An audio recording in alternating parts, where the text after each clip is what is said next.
Bueno, buenos días.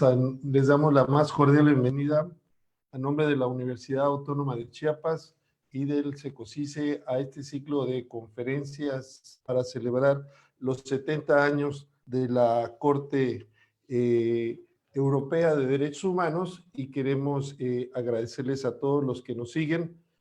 Vamos a trabajar de la siguiente forma. El doctor Luis Andrés Cucarella Galeana, quien ya se dieron cuenta que es el invitado de lujo de hoy, nos expondrá el tema Derecho Procesal Convencional Europeo, Jurisdicción, Acción y Proceso. Así que vamos a dar inicio. Les damos la más cordial bienvenida nuevamente y les pedimos que nos hagan llegar sus preguntas, sus comentarios, tanto en Facebook como aquí en el Zoom. Estimado doctor, bienvenido a la Universidad Autónoma de Chiapas. Es un gusto tenerlo aquí nuevamente a través de este medio virtual. Muy buenos días para todos, buenas noches desde aquí, desde España. Me van a permitir que comience, obviamente, agradeciendo al doctor Alfonso Jaime Martínez Lazcano la oportunidad que me brinda de intervenir en este evento. Fíjense que estamos hablando de un evento en el que se está celebrando los 70 años de un convenio europeo y se está organizando allá en América. Creo que este dato es importante o es interesante porque tal y como están las cosas y las circunstancias en las que estamos, es bueno tender puentes, es bueno derribar esos muros que a veces nos separan, y en este caso es interesante que desde América se organice un evento con algo relacionado con Europa, de igual modo que es bueno que Europa y los europeos nos acerquemos a América para conocer la realidad y estudiarla y analizarla y compartirla con ustedes. Por otro lado, además de agradecer este esfuerzo y el entusiasmo del doctor en la organización del evento, me gustaría también mandarles a todos, como estoy haciendo en todos estos actos virtuales en los que intervengo desde que comenzó la pandemia, me gustaría mandarles un llamado de atención a la responsabilidad y a la esperanza. ¿Por qué? Pues porque estamos atravesando momentos especialmente difíciles desde un punto de vista sanitario, social y económico. Es verdad que a distintas velocidades, porque ahora aquí en Europa estamos ya en la segunda oleada generada por la pandemia, pero lo que me gustaría es, como digo, tener presente es que con la responsabilidad social de todos y sobre todo con el esfuerzo podremos salir adelante. Y ese es el mensaje que me gustaría, como digo, y que estoy transmitiendo en todo este tipo de eventos, y que me gustaría también tenerlo presente en el día de hoy. Hoy celebramos justamente, tal día como hoy, la firma del Convenio de Roma del año 1950, ese Convenio de Derechos Humanos y Libertades Fundamentales. Y creo que en la línea de lo que se ha anunciado, me gustaría intentar llevar a cabo una construcción de una teoría general básica de lo que es el derecho procesal convencional europeo, sobre los tres pilares clásicos sobre los cuales se ha estructurado el derecho procesal. Yo soy un procesalista y, evidentemente, cuando esta materia, por ejemplo, la explico en clase, cuando explico en clase el derecho procesal, la introducción al derecho procesal, les pongo de manifiesto a los estudiantes que el derecho procesal es el derecho de la trilogía, ¿no? de la jurisdicción, de la acción y el proceso. Y lo que me gustaría es acercarme a la realidad convencional europea desde esos tres puntos de vista. Es decir, compartir con ustedes cómo está configurada la jurisdicción convencional en Europa, cómo está configurado el ejercicio de las acciones en el ámbito convencional europeo y cómo está configurado el proceso en el ámbito convencional europeo. Esos son los tres ejes temáticos, esos son los tres pilares sobre los cuales voy a sentar la conferencia en el día de hoy. Evidentemente ajustándome al tiempo previsto e intentando desarrollar algunos aspectos de los más que puedan ser considerados los más interesantes. Aunque estemos hablando de la realidad convencional europea, con respeto y también con cariño me voy a acercar en varias ocasiones a la realidad convencional americana con un ejercicio o con una finalidad de un ejercicio académico. Es decir, voy a intentar en ocasiones confrontar la realidad convencional de mi continente con la de América, con la del suyo, pero entiendan que esta confrontación la hago simplemente como un ejercicio académico, y sí que les pediría que no entendieran en ningún momento que lo hago con la finalidad de poner de manifiesto que un sistema de protección de derechos humanos es mejor que el otro. Yo creo que es bueno tener claro que ni uno es mejor ni otro es peor, ni el europeo es mejor que el americano, ni el americano es mejor que el europeo, sino que en ambos modelos el objetivo que se persigue es el mismo: proteger los derechos humanos. La meta es esa. Es verdad que para alcanzar esa meta, en ocasiones se siguen caminos distintos, y es bueno que en la investigación y en este evento podamos compartir y conocer esos caminos distintos que a veces siguen las realidades europeas y europea y americana. Señaladas estas notas introductorias y esta clarificación inicial, paso a exponerles, como les digo, esos 3 ejes temáticos, a desarrollarlos, subrayando los aspectos que creo que puedan ser más interesantes. El primero, el derecho procesal convencional europeo. Se estructura sobre la base o sobre el pilar del concepto de jurisdicción. Fíjense una cosa. Nosotros a día de hoy damos por sentado o tenemos aceptado con normalidad que en Europa exista el Tribunal Europeo de Derechos Humanos como jurisdicción supranacional, o que en América exista la Corte Interamericana de Derechos Humanos. Pero esto supuso en su día un cambio clarísimo de paradigma. No olvidemos que el modelo clásico de justicia, esa justicia que nace tras los movimientos revolucionarios liberales burgueses del 18 y del 19, tanto en Europa como en América, es una justicia muy limitada. Estamos hablando de un concepto de jurisdicción limitado a las fronteras territoriales de los estados. Así nace clásicamente la justicia, y además con un concepto de ámbito de actuación de la jurisdicción también muy restringido. Brevemente les desarrollo esta idea. Es decir, históricamente a la jurisdicción se le han encomendado funciones de resolver los conflictos de derecho privado y la imposición de penas por delito. Es verdad que en una sociedad es importante que los delitos sean investigados y juzgados. Es importante también en una sociedad que la jurisdicción pueda resolver las controversias civiles o comerciales cuando los particulares no son capaces de solventarlas. Pero no podemos limitar la actuación jurisdiccional solamente a eso. Es decir, la justicia no cumple adecuadamente un papel claro en un Estado si se limita exclusivamente a resolver conflictos de derecho privado o a imponer penas por delito. Fíjense que en los modelos de justicia o los modelos de estados más avanzados, tras esa superación de esa concepción clásica, podemos hablar o tenemos que hablar de la necesidad de someter a control de legalidad la actuación administrativa, por ejemplo, es decir, la control de jurisdiccionalidad de la actuación administrativa, o la posibilidad de controlar jurisdiccionalmente las normas emanadas del Parlamento. En un Estado social y democrático de derecho, el Poder Ejecutivo no puede ser inmune a la jurisdicción, el Poder Legislativo tampoco puede ser inmune a la jurisdicción. Pero ha costado mucho alcanzar esas metas, ha costado mucho someter a control jurisdiccional a la administración pública, y aún existen reticencias, y ha costado mucho implementar los sistemas de control de constitucionalidad de las normas. Pero lo que les decía también antes, esa justicia clásica se entiende limitada a las fronteras territoriales de los estados. Pues bien, la guerra mundial, la Segunda Guerra Mundial, primero la primera, pero luego, sobre todo, la Segunda Guerra Mundial supuso la crisis de ese modelo clásico de justicia. ¿Por qué? Porque una justicia limitada a las fronteras territoriales de los estados se manifestó claramente insuficiente para poder proteger adecuadamente los derechos humanos y para poder investigar y juzgar determinados crímenes tan graves como los crímenes de guerra o los crímenes contra la humanidad. Es decir, el fin de la Segunda Guerra Mundial supuso la gestación de la idea de que era necesario superar las fronteras territoriales de los estados para crear jurisdicciones de ámbito supranacional. Por eso no es ninguna casualidad que el Convenio de Roma se apruebe en 1950. Estamos hablando de un convenio aprobado muy poco tiempo después del fin de la Segunda Guerra Mundial, porque muchas y graves fueron las violaciones de derechos humanos que se produjeron antes y durante el conflicto bélico. Y al fin de la Segunda Guerra Mundial, en Europa en particular, que es donde estalló la guerra, pero en el mundo en general se adquiere conciencia de que es necesario avanzar en dos frentes: en la constitucionalización y convencionalización de los derechos y en el reforzamiento del papel de la jurisdicción.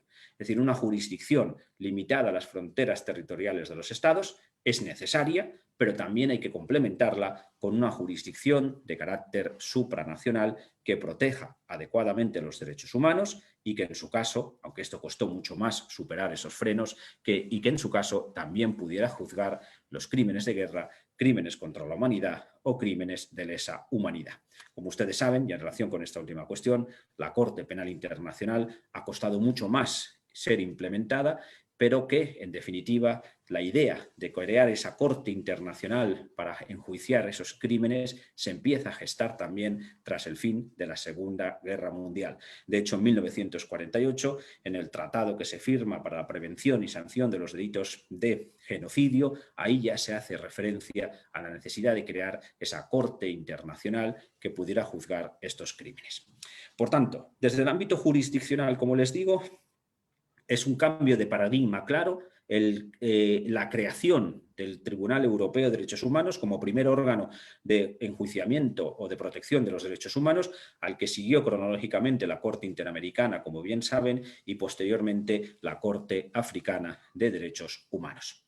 Señalada esta nota, me gustaría a continuación aportarles algunos datos más adicionales sobre cómo está configurada la jurisdicción de la Corte Europea o del Tribunal Europeo, intentándolo confrontar con la realidad americana, con el ejercicio, con la finalidad académica que les decía antes, y para que seamos conscientes de que las realidades en ocasiones son diferentes.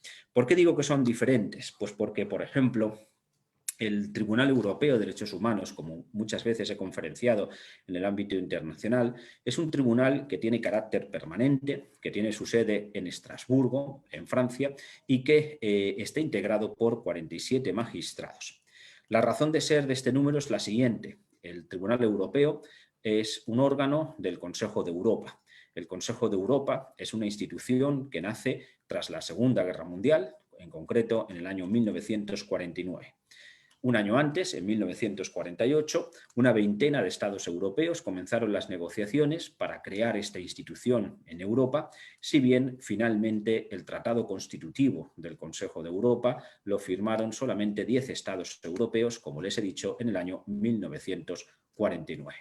No obstante, a día de hoy hacen parte del Consejo de Europa, es decir, han ratificado el Convenio de Roma de 1950, un total de 47 estados europeos. Para que se den cuenta de la importancia de este número, les indico que Europa está integrada por 50 estados. Por lo tanto, significa, fácilmente se puede hacer la resta, que tan solo 3 estados europeos están fuera del sistema.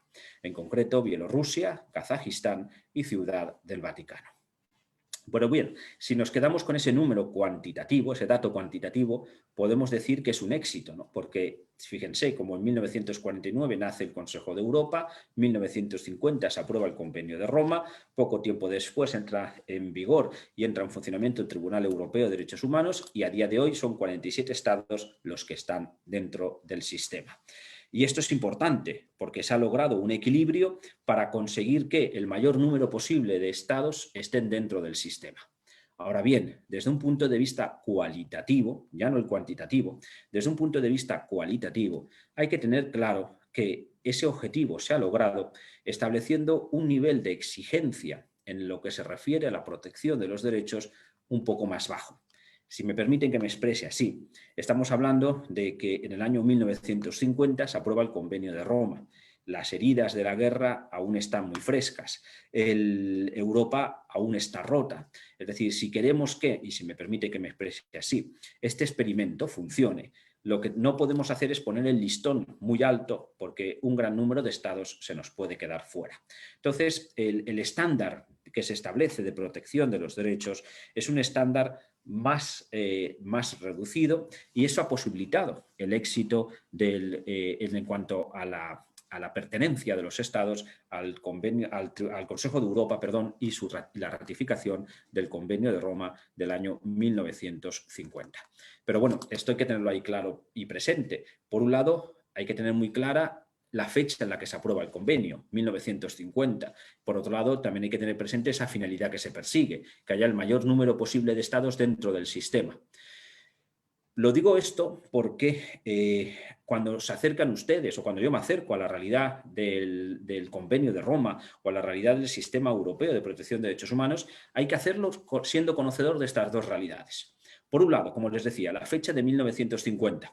Obviamente, un convenio de 1950 no puede decir cosas que a día de hoy podría estar diciendo. Es decir, estamos hablando de un convenio que ya tiene bastantes años y que es verdad que se ha ido actualizando y poniendo al día o complementando con protocolos posteriores. Pero, les doy una clave, el Estado que quiera estar dentro del sistema europeo está obligado a ratificar el Convenio de Roma, pero no está obligado a ratificar los protocolos posteriores. Por tanto, hay derechos que quizá no están suficientemente reconocidos en el Convenio de Roma, pero que se ha complementado su reconocimiento con protocolos posteriores, pero que, sin embargo, el Estado que está dentro del sistema no los ha ratificado esos protocolos porque no está obligado y solamente tiene la obligación del Convenio de Roma.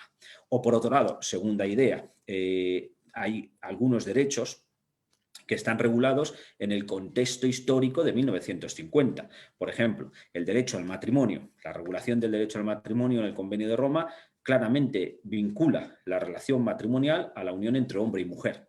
Esa realidad ha evolucionado muchísimo en el continente europeo y en otros continentes, y muchos de los países del oeste de Europa tenemos reconocido y legalizado el matrimonio entre personas del mismo sexo. Sin embargo, el Convenio de Roma sigue hablando del matrimonio como la unión entre hombre y mujer. Vean cómo en este punto, por ejemplo, la Corte Interamericana ha ido más allá. La Corte Interamericana ha reconocido claramente como convencional el derecho al matrimonio igualitario, aun cuando, como ustedes conocen, también hay estados americanos que en su misma constitución vienen a establecer que el matrimonio es solamente entre personas de distinto sexo.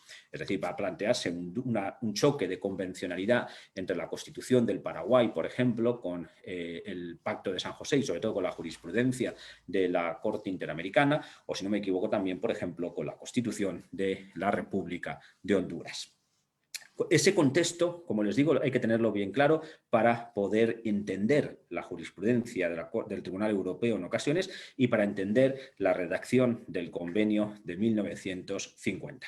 Brevemente, para terminar este primer eje temático, añadirles que esos 47 magistrados de los que hablaba antes no ejercen jurisdicción en pleno. Es decir, mientras que la Corte Interamericana actúa siempre en pleno, el Tribunal Europeo su pleno no es un órgano de naturaleza jurisdiccional, sino que es un órgano de gestión, de organización, para el buen funcionamiento del tribunal. El Tribunal Europeo normalmente funciona a través de comités de 3 magistrados o salas integradas por 7. Intervienen los comités de 3 magistrados cuando se trata de asuntos que se pueden resolver aplicando jurisprudencia consolidada del Tribunal Europeo. Es decir, es una decisión de economía procesal. Es decir, no se implica 7 magistrados para la resolución de asuntos en donde ya existe una jurisprudencia, como les digo, consolidada. Mientras que lo normal, salvo el caso este que acabo de decir de 3 magistrados, es que los asuntos sean resueltos por 7 magistrados. Al final, el número es el mismo que en el caso de la Corte Interamericana, pero como les digo, en el caso del Tribunal Europeo, integrando una sala, no integrando el pleno. Una última diferencia desde un punto de vista jurisdiccional, para pasar ya al análisis de la acción.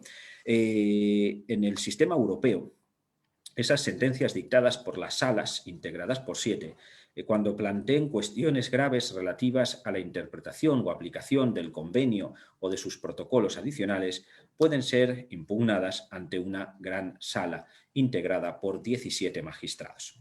Aquí hay una diferencia también importante con el sistema americano, puesto que esa gran sala, como digo, puede conocer de las sentencias, de las impugnaciones contra las sentencias dictadas por las salas correspondientes.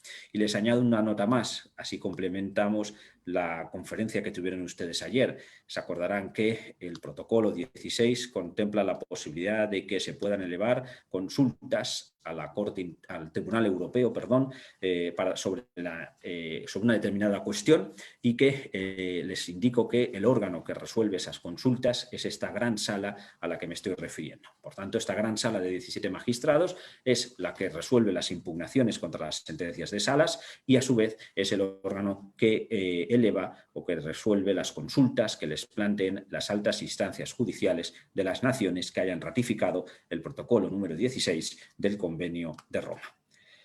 Segunda cuestión. Cierro las referencias a la jurisdicción y empiezo con la acción. La acción, como saben, es esa posibilidad de dirigirse a los órganos jurisdiccionales para poder solicitar su intervención, para poder solicitar su actuación mediante el ejercicio o la interposición de la correspondiente pretensión procesal. Pues bien, creo que es interesante que analice brevemente algunas cuestiones relacionadas con la legitimación para el ejercicio de acciones ante el Tribunal Europeo de Derechos Humanos, cuestiones que están reguladas en el artículo 34 y siguientes del Convenio de Roma, pero que me permiten señalarles que la legitimación activa para el ejercicio de las acciones ante el Tribunal Europeo, entiendan que estamos hablando de acciones para demandar a Estados, porque en esto tanto el sistema europeo como en el americano lo comparten. Es decir, quien ocupa siempre la posición pasiva en un proceso seguido ante el Tribunal Europeo o ante la Corte Interamericana es un Estado, perdón. Pero en el caso del sistema europeo, el que ocupa la posición activa puede ser la víctima, los grupos de víctimas o las organizaciones no gubernamentales. Es cierto que en el sistema americano las víctimas también tienen legitimación, o los grupos de víctimas, ¿no?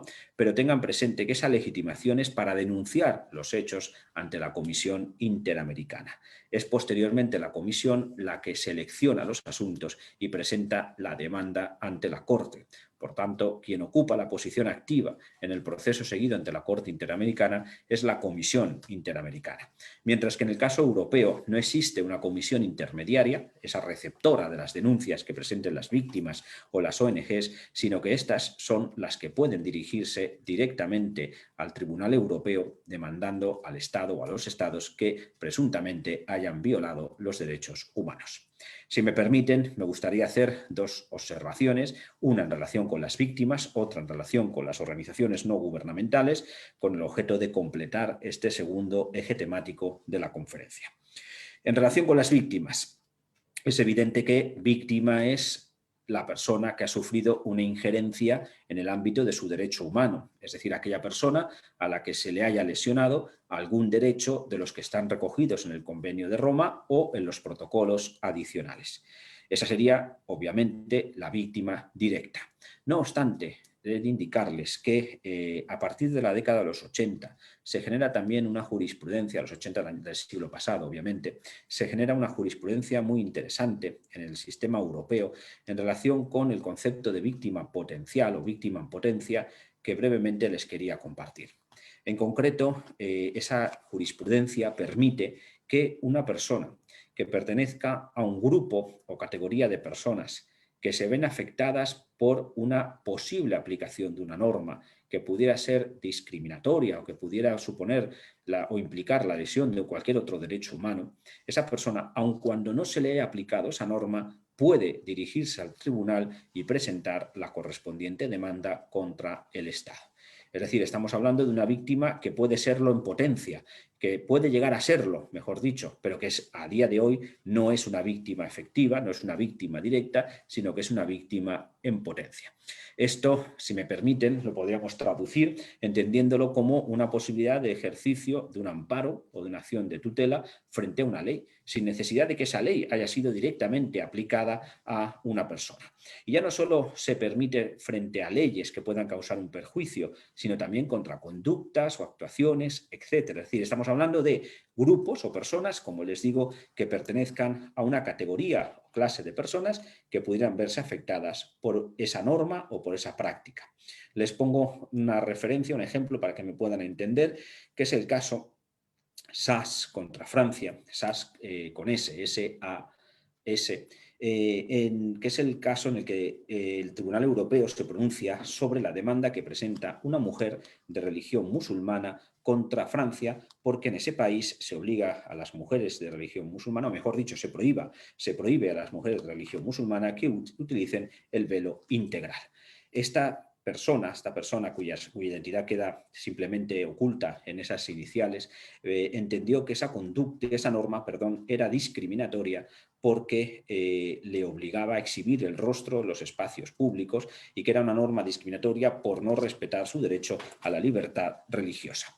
El Estado francés se defendió alegando la falta de legitimación activa de la demandante por entender que no se le había impuesto sanción ninguna, es decir, no era una víctima real o una víctima efectiva por el hecho de haber usado el velo integral, pero el Tribunal Europeo no aceptó esa argumentación del Estado demandado por entender que, si bien es cierto que no se le había impuesto sanción alguna por el uso del velo integral, en potencia podría habérsele impuesto. Era una víctima en potencia y se admitió su legitimación.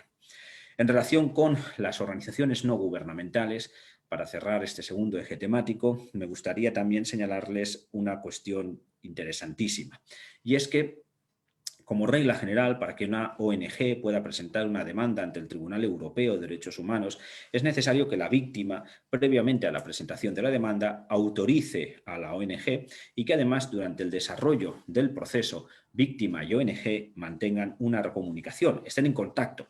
De manera que, cuando el tribunal detecta que la ONG no tiene ya el respaldo de la víctima, decae la legitimación que esa ONG tenía. Pues bien, en el año 2014 hubo una sentencia muy interesante contra Rumanía, en donde es el caso relacionado con el fallecimiento de Valentín Campeanu, en el que se reconoció legitimación activa a una ONG a pesar de que la víctima no había autorizado a la ONG a presentar la correspondiente demanda. La razón es bien sencilla, y es que la víctima en este caso falleció.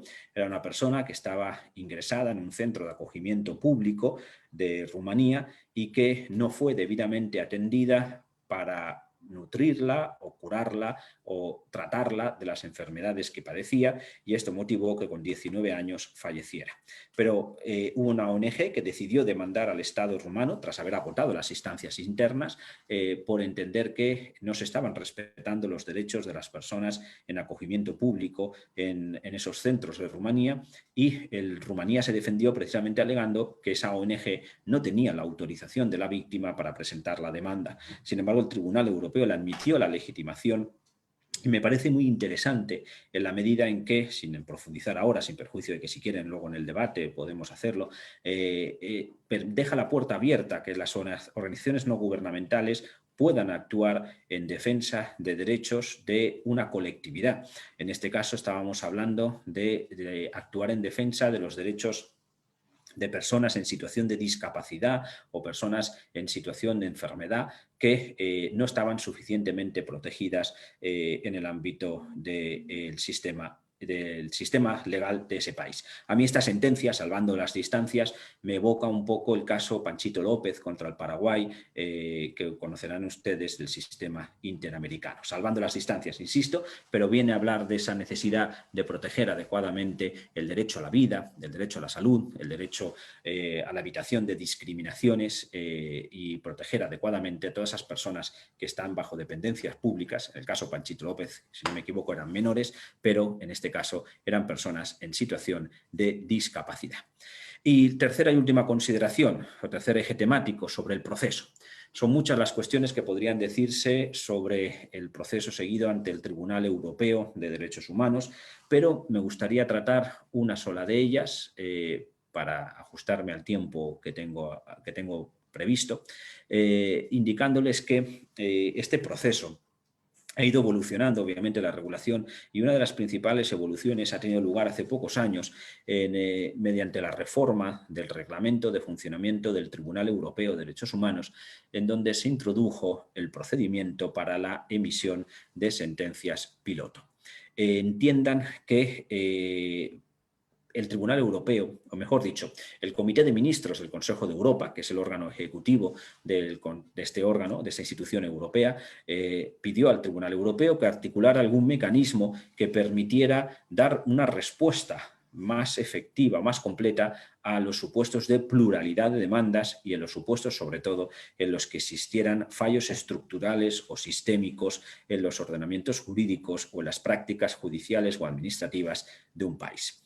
Vean cómo aquí hay una interesante diferencia entre el sistema americano y el sistema europeo.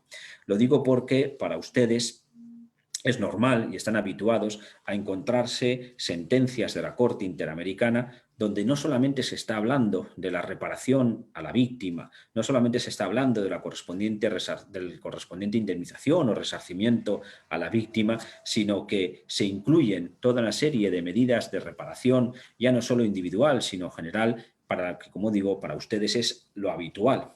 De hecho, bastaría ver, por ejemplo, la sentencia del caso Campo Algodonero para ver cómo ya no solamente estamos hablando, como decía antes, de cuestiones de índole individual, sino la necesidad de introducir mejoras, reformas, prácticas, actuaciones, sistemas educativos, etcétera, que no es normal encontrarlo en las sentencias del Tribunal Europeo de Derechos Humanos. El Tribunal Europeo, en esa línea que les hablaba al principio de mi intervención, juega al equilibrio, juega a mantener ese equilibrio difícil en el puzzle o en el rompecabezas que es el continente europeo.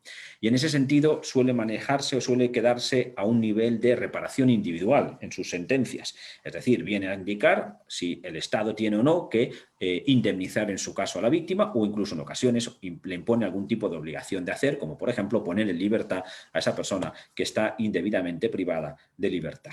Sin embargo, en los últimos tiempos está avanzando, pero no al mismo nivel que la Corte Interamericana, en la fijación de esas medidas reparatorias generales, es decir, en la necesidad de que los estados, por ejemplo, acomoden su ordenamiento interno a las exigencias del Convenio de Roma de 1950 o de los protocolos posteriores. Y precisamente estas sentencias piloto de las que les hablo van en esa línea, en la línea de abrir esa brecha para que el Tribunal Europeo seleccione un asunto cuando exista una pluralidad de demandas fundamentadas en el mismo hecho, en la misma presunta violación, demandas contra un Estado, y poder con una única sentencia resolver en principio la controversia individual y contener medidas reparatorias generales que eviten que en un futuro se puedan repetir esas violaciones masivas de derechos humanos y que en su caso, de cara al pasado, esa sentencia pueda servir para llegar a un arreglo amistoso con el Estado, entre el Estado y los demás demandantes.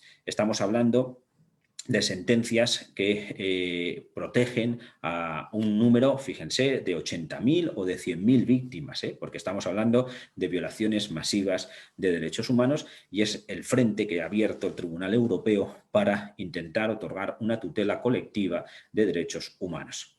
Sin embargo, la Corte Interamericana, por un lado, con esas medidas reparatorias generales de las que hablaba, y por el otro lado, con su jurisprudencia sobre el control de convencionalidad, es la brecha que ha abierto para otorgar esa tutela colectiva. Yo creo que esto es interesante que reflexionen. Ustedes ya están oyendo esa música, están oyendo esos argumentos, pero des en cuenta que, como les decía antes, el Tribunal Europeo tiene 47 magistrados, la Corte tiene 7, sí. Es verdad que hay un menor número de magistrados en la Corte Interamericana y que además, al no ser un tribunal permanente, son menos los asuntos que llegan a la Corte Interamericana que los que llegan al Tribunal Europeo.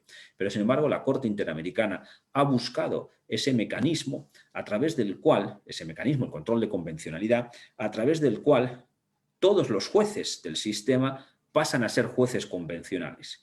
Y por otro lado, del sistema, todos los jueces de los estados que están dentro del sistema.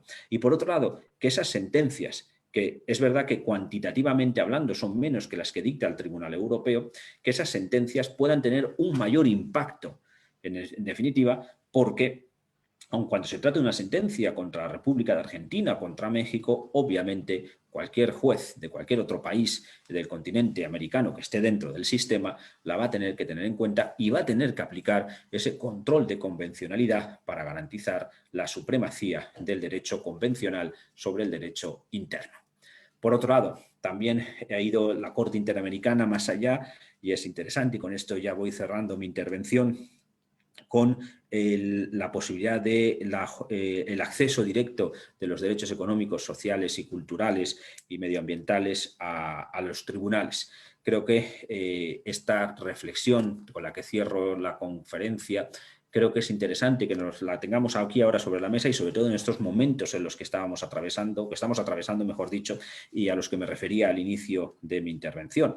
Es decir, esta crisis generada por la COVID-19 está golpeando duramente, si se dan cuenta, derechos precisamente de esa naturaleza, derechos económicos, sociales y culturales.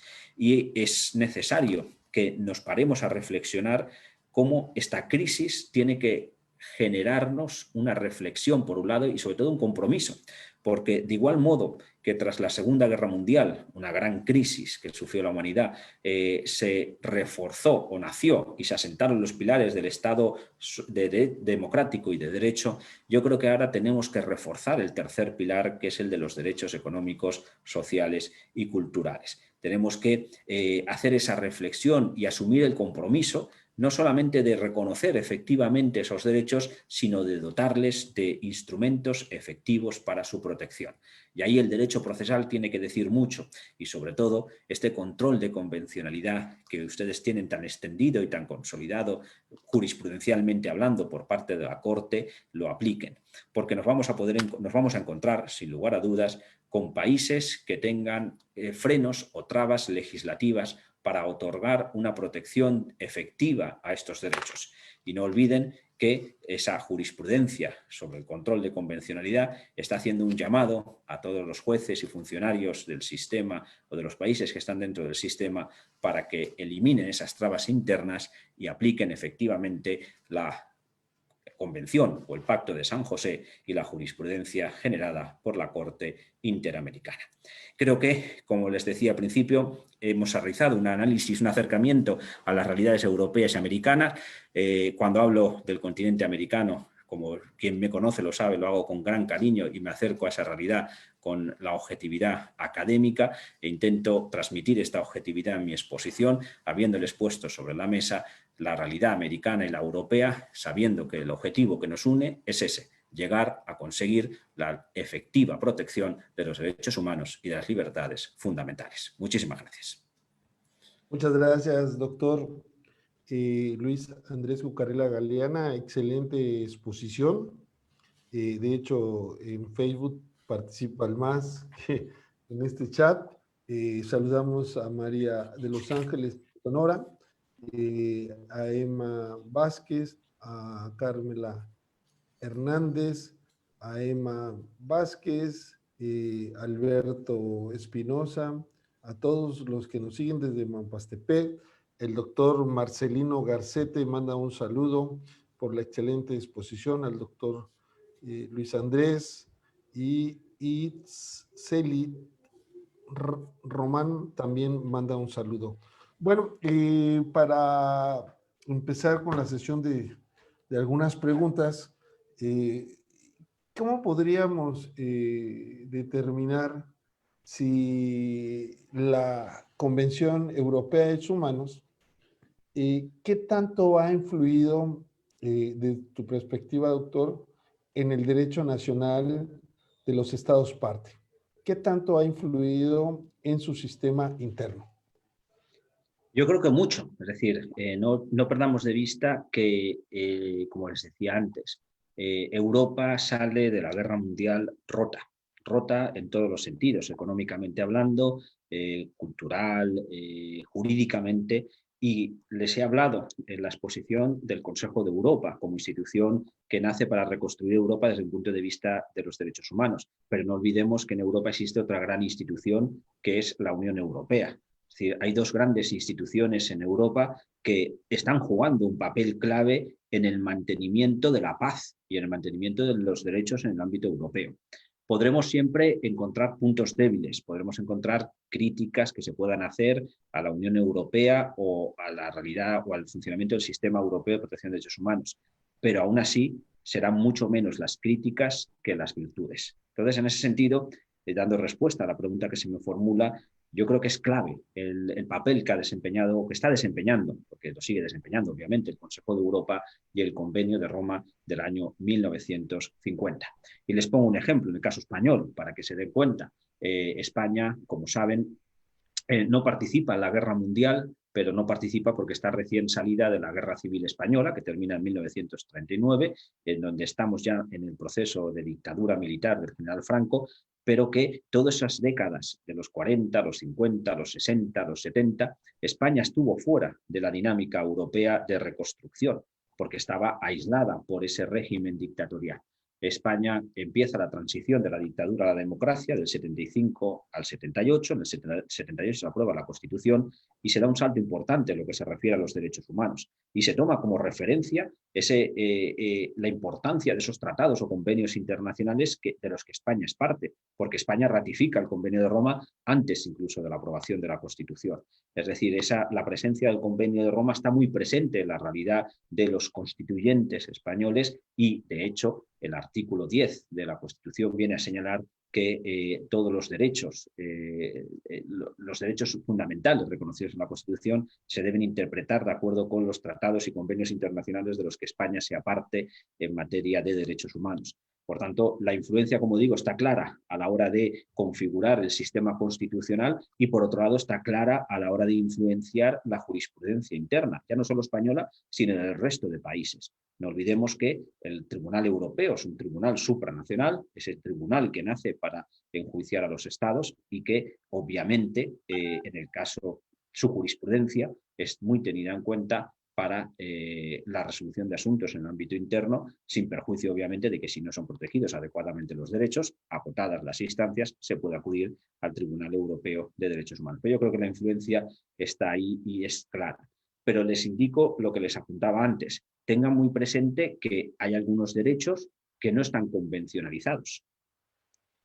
Hay otros derechos que sí que están convencionalizados, pero que su alcance es más limitado que a lo mejor el que se le ha dado en el ámbito interno.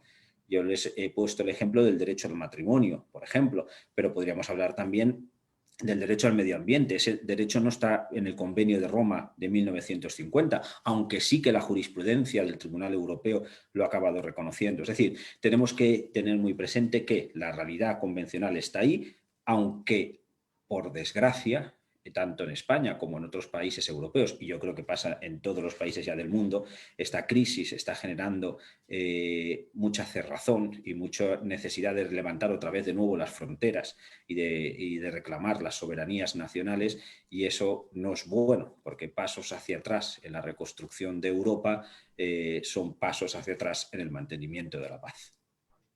Excelente, muchas gracias. Los jueces, los jueces de los estados partes tienen la obligación de aplicar el convenio, y si en Europa se habla del bloque de constitucionalidad, doctor. Sí, los jueces de los estados parte tienen la obligación de aplicar el Convenio de Roma, pero quería transmitirles y volver a subrayar esa realidad. Es decir, el Convenio de Roma viene a establecer un nivel de estándar de reconocimiento de los derechos más reducido. Por tanto, es verdad que a veces se pueden plantear problemas de confrontación interna, pero que en teoría tiene que resultar fácil la aplicación de ese Convenio de Roma de 1950 si estamos hablando de regímenes que tienen una constitución democrática y unos regímenes que tienen un reconocimiento efectivo de los derechos y libertades fundamentales. Ahora bien, fíjense, y esto no lo he tratado en la conferencia, pero sí que me gustaría también en este punto, si me permite, desarrollarlo, porque creo que es interesante, porque aquí hay una diferencia interesante entre el sistema europeo y el americano en cuanto al choque entre las constituciones y el Convenio de Protección de Derechos Humanos. Creo que este punto, como digo, no lo he tratado, pero si a raíz de esta pregunta que me plantea, pues si me permite la desarrollo, aunque no me extiendo mucho para que haya posibilidad de más cuestiones. Pero, ¿de qué estoy hablando? Pues estoy hablando de una realidad que todos conocemos, y es que hay veces que los estados parte pueden incluir o tener una norma constitucional que no sea convencional. Y a veces pasa esto, es decir, normas incorporadas a los textos constitucionales que no respetan el derecho convencional o que no se ajustan al Convenio de Roma en el caso europeo o que no se ajustan al Pacto de San José en el sistema interamericano. ¿Cómo ha resuelto la Corte Interamericana esta cuestión? Pues ustedes seguro que lo saben mucho mejor que yo, pero Atendidas las obligaciones que asume el Estado al ratificar el Pacto de San José, artículos 1 y 2, si no me equivoco, y la obligación de acomodar el ordenamiento interno a las exigencias convencionales, la Corte Interamericana claramente ha indicado en su jurisprudencia que cuando un Estado en su norma constitucional contradice el convenio o el Pacto de San José, está obligado a reformar esa Constitución. El caso paradigmático de la última tentación de Cristo contra Chile, en donde se detecta esa norma que contempla una eventual censura previa en las producciones cinematográficas, es un ejemplo, claro, pero ya no es el único. Es decir, hay más sentencias posteriores, incluso algunas que afectan a México, en donde ha sido necesarias reformas constitucionales para acomodarlo al sistema convencional. Sin embargo, en el sistema europeo, el Tribunal Europeo mantiene un equilibrio más claro. Es decir, cuando el Tribunal Europeo ha detectado que una Constitución no respeta el Convenio de Roma, no le dice al Estado directamente que modifique el texto constitucional. De hecho, cuando se le ha pedido expresamente que condene al Estado a modificar su texto constitucional, el Tribunal Europeo dice que el Convenio de Roma no le permite realizar ese tipo de pronunciamiento. Así ocurrió en un caso contra Malta, por ejemplo, en el que en Malta se contemplaba en su Constitución que las injurias vertidas contra un diputado serían juzgadas por el Parlamento, no por los tribunales, vulnerándose, por tanto, el derecho de acceso a la justicia. Y el Tribunal Europeo consideró que esa norma era inconvencional, pero no le dijo al Estado que la reformara. Es verdad que a raíz de esa sentencia Malta modificó su Constitución, pero no porque se lo dijera el Tribunal Europeo. Pero recientemente hay más sentencias, por ejemplo, contra Bosnia y Herzegovina, que contemplan discriminaciones por motivos étnicos en su Constitución, en la medida en que, por ejemplo, solamente pueden ser presidente de la República de Bosnia y Herzegovina un serbio, un bosnio o un croata, no personas de cualquier otra etnia, y eso es porque esas etnias han reservado el carácter de etnias constituyentes y, sin embargo, a Bosnia y Herzegovina no se le ha condenado expresamente a reformar su constitución. Se le ha dicho que se le orienta, se le dice, se le señala, se le apunta que sería conveniente esa reforma, pero no lo ha hecho.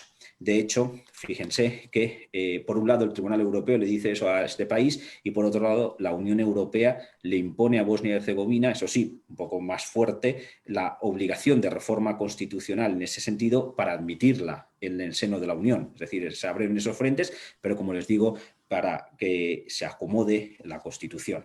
Y en ese sentido, los convenios forman parte de ese bloque de constitucionalidad, pero con estas limitantes que acabo de apuntar en esta exposición. Pero el tema ese de Bosnia y Herzegovina me parece muy interesante porque son muchas las sentencias, o varias, por lo menos tengo controladas 4, que se han dictado contra ese país, porque esa norma constitucional es inconvencional y porque tiene una discriminación por motivos étnicos, porque esas son las etnias que estaban en guerra, se acordarán, la guerra de los Balcanes, y son ellas las que firmaron el Tratado de Paz y son ellas las que se reservaron el carácter de etnias constituyentes. Y todas las demás etnias que existen en ese país, hay determinados derechos a los que no tienen acceso. Y eso es claramente una discriminación que el Convenio de Roma no protege. Muy bien, muy bien. Astrid Gómez dice saludos desde Tuzla, excelente exposición, doctor. Víctor Manuel Castrejón dice importante señalamiento del doctor. Aparte del respeto y reconocimiento, debemos velar por la implementación de instrumentos que protejan a los sectores que con esta pandemia resultan aún más vulnerables. Bueno, tenemos aquí otra pregunta respecto a las sentencias piloto. Que se me hace muy interesante. Hay podríamos decir, con que se resuelva un caso, inmediatamente se resuelven todos los demás. ¿Hay una cierta acumulación o cada uno se tramita de manera independiente, pero ya podríamos decir, se crea una jurisprudencia, doctor? Sí, desarrollo un poquito más cuestiones de carácter procesal sobre la sentencia piloto, porque sería interesante que se hubieran previsto otros mecanismos más de acumulación, por ejemplo, como me planteaba la cuestión, porque en realidad el mecanismo de sentencia piloto es sencillo, pero que necesitaría ser perfeccionado. Como les decía, se trata de que el tribunal detecte, con ocasión de una demanda individual, que esa demanda se fundamenta en una eventual violación producida por fallos estructurales o sistémicos en el ordenamiento jurídico o en las prácticas judiciales o administrativas de un país. Es decir, que exista la posibilidad y la realidad de que haya un gran número de víctimas. No olvidemos, como decía antes, que todas esas víctimas pueden presentar una demanda individual ante el Tribunal Europeo y, por tanto, existe también ese riesgo de saturación del sistema. Es decir, el Tribunal Europeo reforma el reglamento para permitir las sentencias piloto no solo para otorgar una tutela colectiva, sino por razones de economía procesal, es decir, evitar una saturación del sistema, un colapso del sistema, porque estábamos hablando, como les decía antes, de 80.000 víctimas, de 35.000 o de 100.000 víctimas. Y esto, como les decía, implicaría que si cada una de ellas presentara una demanda individual, estaríamos hablando de simplemente por la misma violación 80.000 asuntos pendientes ante el tribunal. ¿Qué es lo que decide el Tribunal Europeo? Pues bien, a instancia de parte o bien de oficio, decide que una de esas demandas sea la piloto. Y eso significa que esa demanda pasa a tener trámite preferencial, es decir, puede pasar incluso por delante de asuntos más antiguos. Y mientras se está resolviendo el asunto piloto, todas las demás demandas individuales fundamentadas en la misma violación se suspenden. Fíjense, por tanto, que no es un supuesto de acumulación de procesos o de reunión de procesos, que podría haber sido otro mecanismo, es decir, que todos los asuntos pendientes se recondujeran a un único procedimiento para que en una única sentencia se resolvieran todos ellos. Esa podría haber sido otra solución desde una perspectiva procesal, pero la solución que se adopta es procedimiento único con demanda única, suspensión de los demás procedimientos que estén fundamentados en la misma presunta violación. Ese asunto piloto se resuelve emitiendo una sentencia y en esa sentencia, obviamente, se pronuncia el tribunal por razones de congruencia en relación con la demanda individual, porque a esa víctima individual hay que decirle algo, obviamente, pero también, en segundo lugar, incluye medidas reparatorias de carácter general. Es decir, le viene a decir al Estado ese fallo estructural, ese fallo sistémico, cómo puede ser eliminado.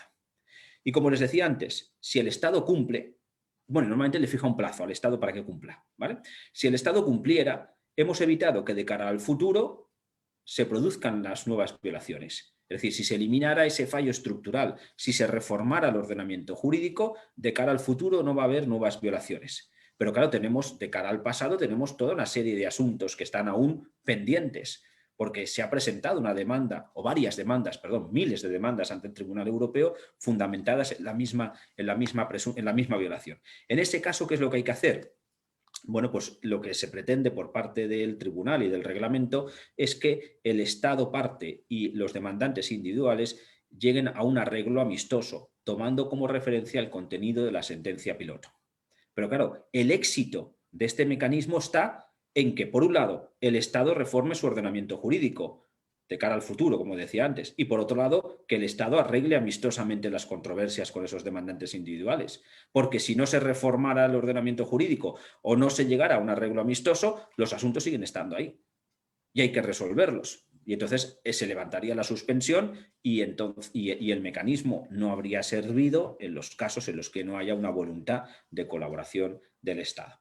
Insisto, es interesante el mecanismo, es una forma de resolución de controversias y otorgar tutela colectiva en materia de derechos humanos, pero como en el sistema americano, si no hay una colaboración del Estado, todo falla.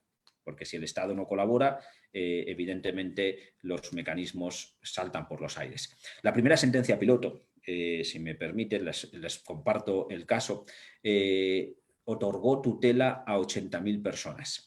Es una sentencia piloto que se dicta con ocasión, los primeros años de los años 2000, contra Polonia, porque Polonia, tras el fin de la Segunda Guerra Mundial, pierde una parte de su territorio que pasó a manos de la Unión Soviética.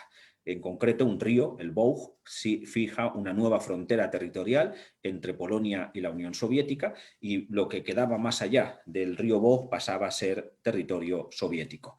80.000 personas perdieron, 80.000 polacos perdieron todas las propiedades que tenían en ese territorio.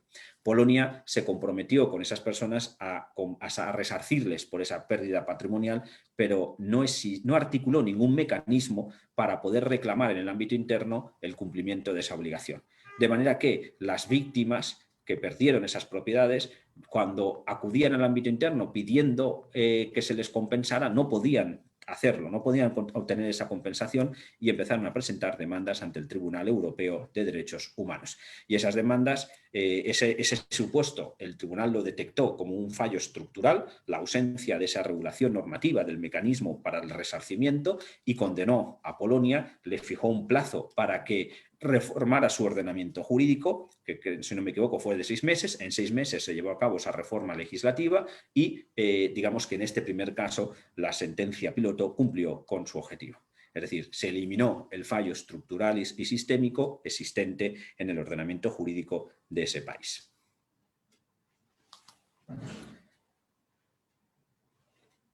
No te oigo, Alfonso, discúlpame.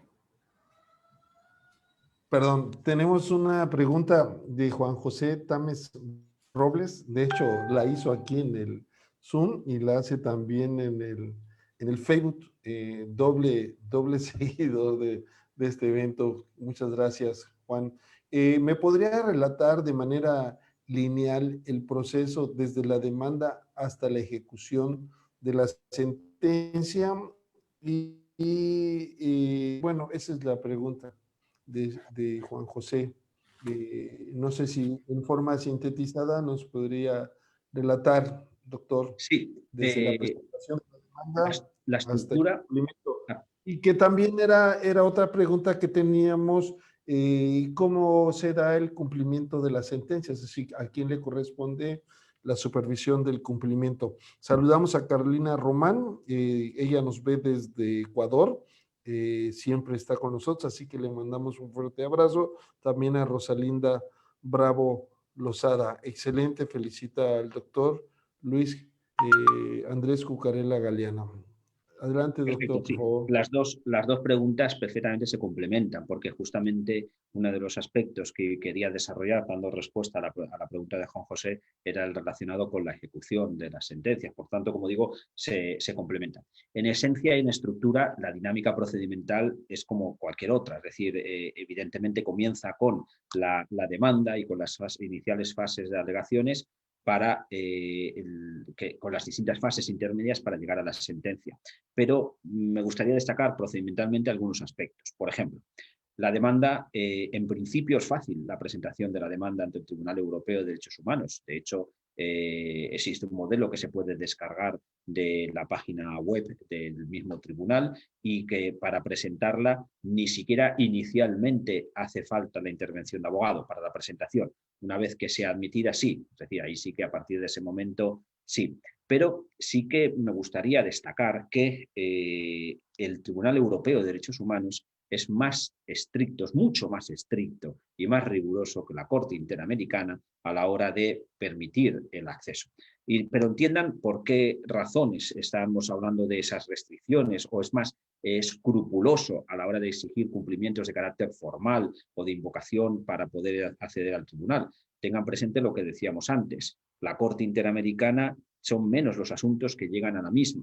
La Corte Interamericana tiene que buscar que sus sentencias puedan tener el mayor impacto posible y digamos que ha generado una jurisprudencia claramente facilitadora y menos formalista a la hora de permitir el acceso a este órgano jurisdiccional supranacional.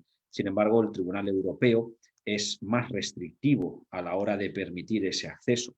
Tengan en cuenta que aproximadamente desde que comenzó el funcionamiento del tribunal son unas 800.000 demandas las que se han presentado y no son 800.000 sentencias las que se han dictado, obviamente.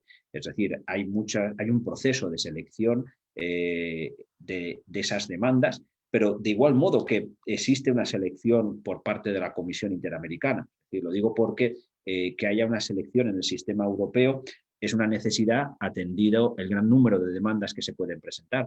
pero que no les llame a escándalo decir que es que existe ese proceso de selección, porque en realidad también la Comisión Interamericana es la que lleva a cabo una selección de aquellos asuntos que presenten mayor trascendencia desde un punto de vista convencional. Es decir, cada uno de los sistemas, como decía antes, persigue un objetivo, aunque el camino que sigue a veces es distinto. En el caso europeo, el sistema para acceder, como les digo, es mucho más restrictivo que en el caso americano. Pero la demanda, en este caso, es asignada a un denominado juez instructor, si me permiten que le llame así. Ese juez instructor no es el juez del Estado que ha sido demandado.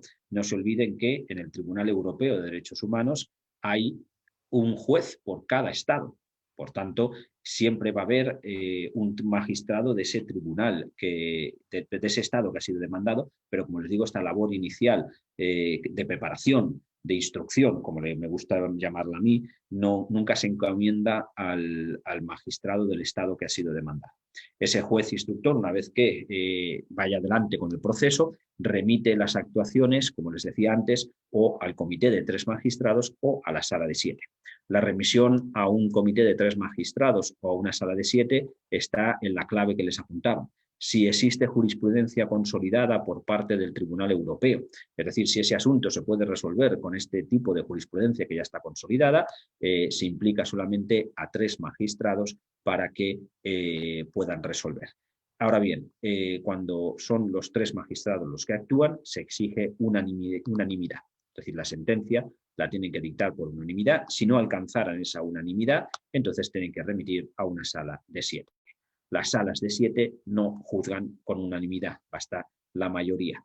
El procedimiento principalmente es escrito, aunque obviamente también se contempla la posibilidad de audiencias que se desarrollan en la sede física allá en Estrasburgo. Y la sentencia, en este caso, en el caso de que sea condenatoria, se supervisa su cumplimiento por parte del Comité de Ministros del Consejo de Europa.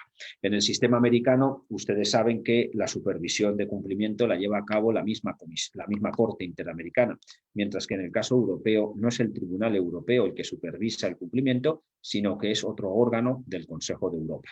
El Consejo de Europa, les decía antes, que es un órgano en el que están hay 47 estados europeos, y el Consejo de Europa tiene 3 órganos principalmente. Un órgano ejecutivo, que es el Comité de Ministros, un órgano deliberante, que es la Asamblea Parlamentaria, y un órgano jurisdiccional, que es el Tribunal Europeo de Derechos Humanos. Cada uno de esos órganos tiene una serie de funciones. La del Tribunal Europeo ya la conocen por lo que les he estado exponiendo, pero por ejemplo la Asamblea Deliberante es la que nombra a los magistrados del Tribunal Europeo de Derechos Humanos, es decir, los estados parte proponen una terna y esa Asamblea Consultiva Parlamentaria de esa terna elige uno, que es el que acabará integrando el Tribunal Europeo de Derechos Humanos, indicándoles que ni el Estado que propone ni la Asamblea que designa luego pueden revocar el mandato de ese magistrado para garantizar su inamovilidad. Pues bien, el tercer órgano, que es el órgano ejecutivo, es el Comité de Ministros, que normalmente en el Comité de Ministros está el ministro de Asuntos Exteriores de cada país, o el canciller, como le llaman en algunos países. Ese ministro integra el comité y, como digo, el comité es el que supervisa el cumplimiento de las sentencias. Podría incluso imponer sanciones al Estado en caso de incumplimiento. La sanción más grave sería la expulsión del sistema, pero la reflexión que hago es la siguiente, es decir, no nos interesa que los estados estén fuera del sistema, porque si dentro del sistema se incumplen las obligaciones y se violan derechos, imagínense fuera del sistema, ¿no? Pero estar fuera del sistema es una realidad que en el continente europeo es menor por lo que les decía antes, porque el tribunal va haciendo esos equilibrios para que no se nos vayan los países del sistema, aunque, sin embargo, en el ámbito americano, ustedes saben que la Corte es como más innovadora y es más creativa, y esto en ocasiones ha planteado tensiones con los países, algunos países del sistema americano, que ha provocado que se vayan o que digan que no estaban dentro, que es como pasó con el caso de la República Dominicana, cuando su Tribunal Constitucional dijo que no se había ratificado correctamente el Pacto de San José y que por eso no estaban sometidos a la jurisdicción de la Corte. Una última consideración, Alfonso, porque no lo he dicho antes Y quería haberlo dicho y se me había olvidado. Pero que hay otra diferencia también interesante entre el sistema europeo y el americano, ahora que me ha planteado la cuestión esta de República Dominicana, y es que en el caso europeo, cuando cuando un Estado ratifica el Convenio de Roma, automáticamente está atribuyendo jurisdicción al Tribunal Europeo. Mientras que en el caso americano, como ustedes saben, la ratificación del Pacto de San José no supone atribución automática de jurisdicción a la Corte, sino que es necesaria una declaración de voluntad posterior, y ahí es donde se planteó ese problema en el caso de la República Dominicana, que motivó, a raíz del caso de haitíes y dominicanos expulsados, que República Dominicana dijera que no estaba dentro del sistema. Excelente exposición. Realmente estamos llegando al final. Voy a decir algunas de las felicitaciones. Zulay felicita porque el tema ha sido entendible con las explicaciones muy cordiales. Desde Mazatán, Chiapas, saluda al doctor Luis Varela y a su servidor.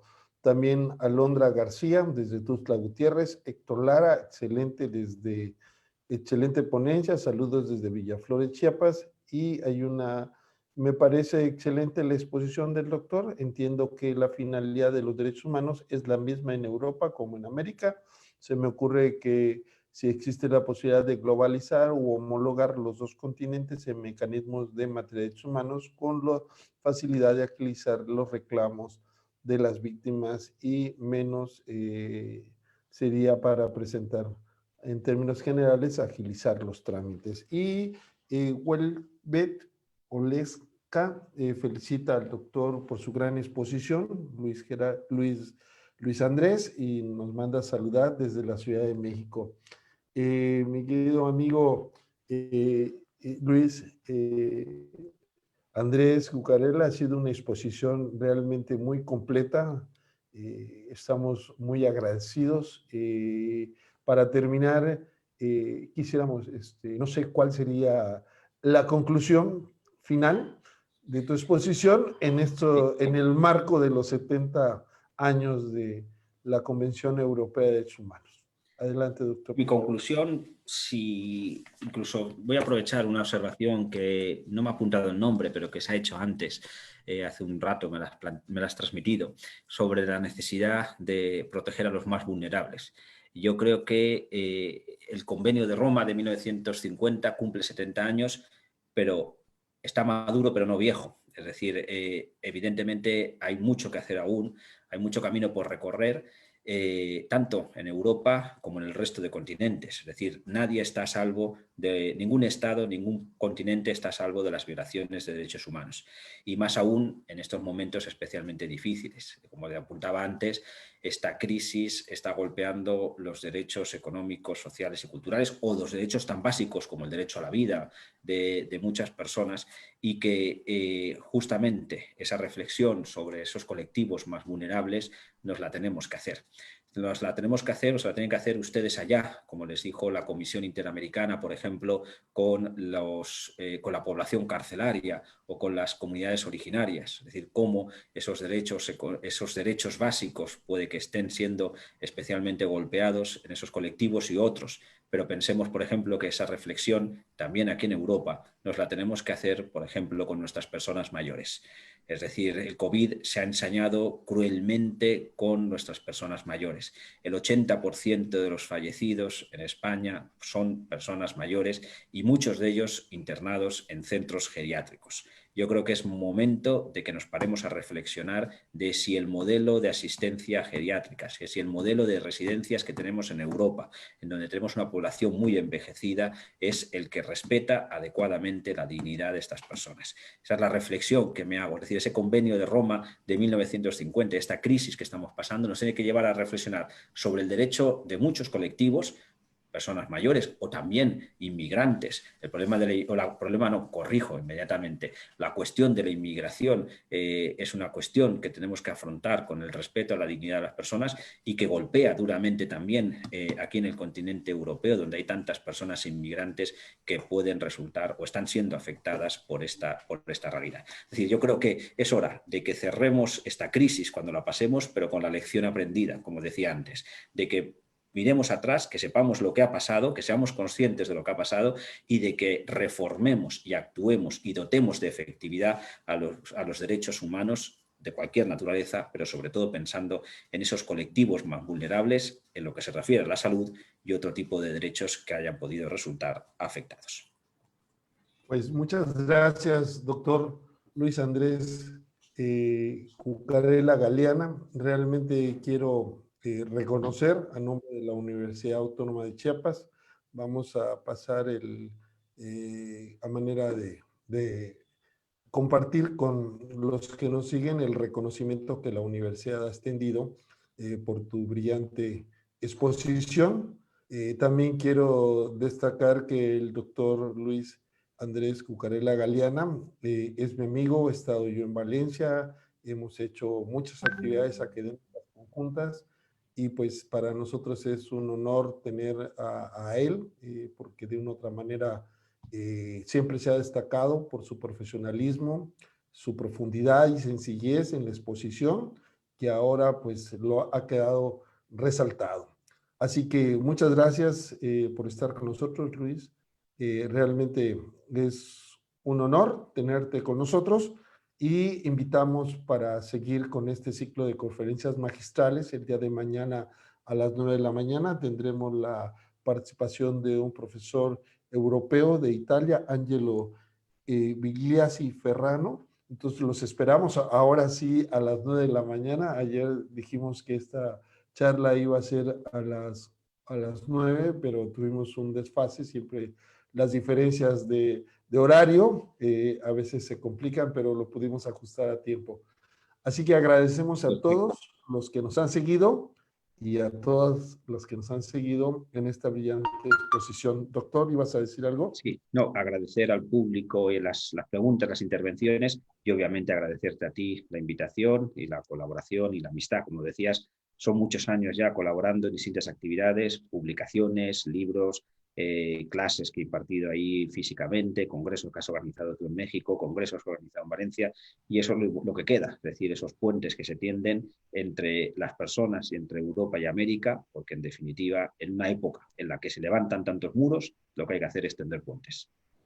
Gracias. Igual, un fuerte abrazo a todos y nos vemos mañana a partir de las 9 de la mañana y buen día y gracias por estar en este ciclo de conferencias celebrando el 70 aniversario de la Convención Europea de Derechos Humanos. Buenos días a todos y a todas y hasta pronto.